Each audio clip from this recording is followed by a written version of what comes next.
We are in the 16th day of our journey, Baruch Hashem, and since this quarter, we're going to focus a lot on prayers, so we're also going to focus on the other direction. Because Hashem gave us a very powerful tool, which is our mouth. And last week for us in Israel, we were reading Parashat Balak. The people, the Jews in the diaspora, they read this week Parashat Balak, where really if one needs to summarize the whole parasha, is to say what power the mouth has, both on the negative way and on the positive way. And I've noticed a terrible thing. I mean, I was just as guilty in that 100%, but that was one of the first things that I actually was working on myself when I became observant, is how people talk. Now, most people don't even notice how they talk. And most people talk that every fifth word or every 10th word, there's some word, a curse word. And not curse like you should die, but the A word, the B word, the C word, the D word, and all these words. Which if you would once listen to yourself talk, you might be shocked how you sound. Now, when I became observant, I told you already numerous times that I didn't go to yeshiva. I isolated myself from the world, and I didn't speak for months. And I was first going through a period of accepting the fact that I need to change completely, but also first refining myself. With the thought that I can't learn Torah, I can't pray, I can't properly serve God if I'm full of junk. My mind is dirty, if my speech is corrupt and dirty, if my actions are inappropriate. I was like, how can I sit and learn Torah all day long when my mouth is cursing and slandering? And how can I pray to God when every second word that comes out of my mouth is some type of an adjective? So it's not so easy, because I would monitor how I speak. So at the beginning, I would just monitor how I speak. And then at some point I was like, okay, the easiest way to get rid of it is not to speak at all. But the fact is that most people, and even people who are refined and from a good, solid, positive background, the way they talk is sometimes it's hard to hear even. And it's not necessarily because you got into an argument. Sometimes you hit your leg at the corner of the bed. Instead of saying ouch, you say a few words that Hashem Yerachem what just came out of the mouth. So, and needless to say that sometimes people, somebody does something to them, you drive in the car, somebody cuts you, and you curse the person with any existing disease. You know, the person, his mother's profession, the whole thing. What did you do? He just cut you in the street. So, there's a question that is presented in the Talmud. How severe it's called nibul peh. It's not really cursing. I would say maybe false language. Maybe that's the way to define it. In Hebrew it's called nibul peh, that I'm taking my mouth and I'm making the mouth dirty. And in the Talmud, if you want to look it up, it's in Tractate Shabbat, page 33, and it's presenting a question, what does it do to the world when a person speaks like that? And it says horrible things. It brings disasters to the world. It brings decrees against us. It can cause youth and children to die, widows and orphans that cry in prayer and they don't get answers, diseases, a whole list of things. How terrible, because a person is speaking inappropriately. And again, I'm not talking about that when a person now is in an argument and tells to another person, drop dead or whatever. Talking when a person even is with himself and something spills on the floor. Oh, this. Oh, why the adjective has to come in? Say ouch. Oh no. You don't even have to say anything. It's actually kind of a mind-boggling. Why does you have to say something when something spills on the table? I'm not talking right now when you lose your temper, then words start flying out of your mouth.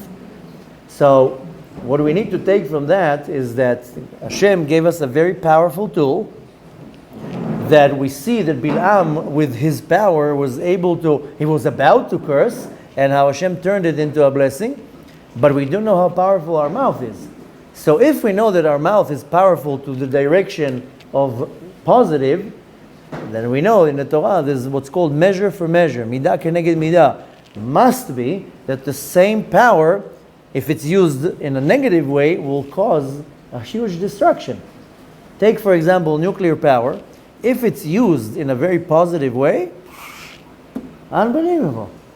You know, there are aircraft carriers in the American Army that they run on nuclear power. They don't fuel themselves. They go for years on nuclear power. I mean, not that I'm saying that an aircraft carrier is something positive, but I'm just saying you can take nuclear power and do a lot of positive things with it, and take nuclear power, you can destroy an entire continent. And that's with everything. So, especially when it comes to speaking. What we need to take from that, especially that we are on a journey to refine ourselves, then it's not only what goes out and what goes in, it's how you use this tool. So it's not so easy. It took me many, many years to really focus on myself, because most people don't listen to what they say. And you know, now there's technology. Record yourself once and then listen. You know where I really found out how I sound? Is when I started posting videos online. I would listen to the class. I'm talking about it 10 years ago. I would listen to the class and then I say, oh my God, that's how I sound? Because we don't even notice that we're saying all sorts of things like, and it would drive me crazy. I would listen to my own class and every second word I would say, what do you need to know? If you don't know, if you know, you won't come to the class. But we don't even notice how we're throwing all these, yeah. And I would listen to my own classes. Half of them I wouldn't even put online or anything, because I was like, I sound like a moron. But I would listen to myself. And this is one way when somebody wants to learn to be a public speaker, that's one of the steps. Listen to yourself, how you sound. Look at a video, how your hand movements go, how you behave. You don't even notice how many times you play with your nose, so without even noticing. So same thing with how we talk. You don't notice how you talk, but the ones around you notice how you talk. And needless to say, the master of the universe doesn't like to hear certain words. Now it's not so easy, because I really went through a long process, because when I was an observant, going back 20 years ago, every second word that came out of my mouth was a disgusting word. I don't even say the letter word, the A word, B word, C word, all the words. There wouldn't be a sentence without a few curses and without, and even if I would talk to people, the way how I express myself to other people, even like when you in a joke, sometimes I hear people and they talking in a friendly way and somebody says something, shut up. No, that's not nice to say shut up, even if it's in a funny way.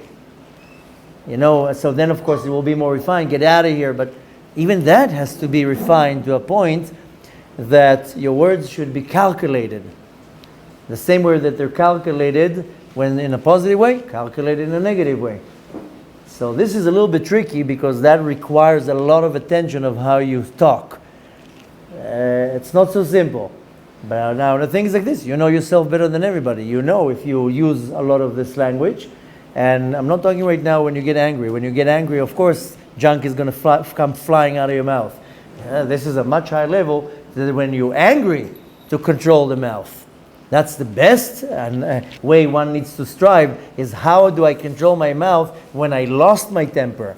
And the best way to do is just to close your mouth, turn around, and either bang at the head of the wall or do something to count till 200, till the anger calms down. But now what we need to focus on is not only how we use our mouth for prayer, is take to consideration that if your mouth was cursing, I'm not talking right now Lashon Hara, slandering, gossip and all that. If a person speaks Lashon Hara, don't expect your prayers to go up. I explained that once, and we might have to do a few classes to remind that the way it works, that when you say a prayer, the prayer goes to the first heavenly court, and they filter the prayer. 90% of the words they don't accept. They weren't pronounced right, they weren't with the right intention, and then it goes to the next heavenly court, to the next heavenly court, to the next heavenly court. By the time it comes to Hashem, maybe there's a letter that came up. So if you're lucky, you want to focus that in 1 year you get one good prayer. That's what happens on Rosh Hashanah. The angels takes all your prayers from the entire year and they sow one good prayer. Because every day you maybe said 2 verses with the right intention. So, and then they put one good prayer and take it up to the Kadosh Baruch Hu. If you're lucky, I mean, it's every day. But don't think for a second that our prayers go so fast up to Shamayim. A lot of people say, I prayed so much, I can't find my other half. Well, you also, at the same time, curse all day long. Why do you think the prayer will come up? Why people go to great rabbis and ask them to pray on their behalf? Because the rabbi doesn't slander, he doesn't cheat. Well, it depends on the rabbi, of course. I'm talking about a kosher one. Then he doesn't cheat, slander, curse, and use their mouth in the wrong way. So the prayer is pure. So I'm telling you already, not for you to how do you say, to disregard? Not to disregard, to make you, to discourage you. But if you curse, slander, cheat, lie, use false language, don't think your prayers are going to go so high up. And then of course they don't get answered. Now I'm not saying the prayers are going for vain, because if you do tshuva, you untie the junk and then the prayer will go up. Nothing that you do goes to waste. If a person now is kind of limbo, half mitzvot, half averot, a lot of your mitzvot go to the sitra acha. You give the sitra acha, the other side of holiness, a lot of power. But when you do tshuva, you release it. You get it back. That's what we're talking about. Kriyat Shema is to get back my godly sparks. But same thing with prayer. So that's why it was very important to me when I became observant. Before I go to yeshiva and I start praying, the mouth has to be clean. Can't be cursing, can't be mocking, can't be making fun of people. And the way how I would talk, everything would come with some type of a title. And I was about to give you now an example how I would talk. It's not appropriate even. Because even I would talk to people, even if it wouldn't be a curse word, I would, say things to make them feel not good. And comment on how they look, I mean, how I expressed myself was just disgusting. To a point that I was like shocked for myself. Disgusting. So if I found myself disgusting, how does the Kadosh Baruch Hu looks at me? So this is not an easy one. It requires a lot of attention, and it requires for you to listen to what you say and to be very aware. And if chas v'shalom, the wrong word comes out, you right away, Mechila Hashem, I'm sorry. And if it came out on somebody, I'm sorry, listen, I didn't mean to say that word, I'm sorry. You might sound a little bit, in the beginning, a little bit funny and a little bit OCD, but you want to get to a point that the mouth has a perfect filter in it, that as humans, we shoot from the mouth right away, without thinking. When you want to really master it, you make a delay system, that nothing comes out of your mouth before it goes through some type of process. So you might look like a very slow individual, but it will take you 2-3 seconds to think, and then answer. And you know what? It works very well, that you don't right away answer. So, maybe in the beginning you'll look a little bit slow. But think before you say anything, because sometimes what you say, that's it. It's out to the world, and it will never will be able to rectify it. So it requires a lot of discipline. It requires a lot of awareness. Don't do it in an OCD way, because then you will lose your calmness. But put it to your attention is how you express yourself. And you know what? Anything can be done, as they say, when there's a will, there's a way. You just think about it. And you need to even sometimes takes a few minutes a day to think of how you talk. And even if it needs, you go and apologize. I'm sorry. You say to a person, I'm sorry. I didn't mean to express myself in that way. I was angry. I was impatient. I didn't feel good. So how we project our energy on other people, affects the person in a very profound way, but it will bounce back at me at the end of the day.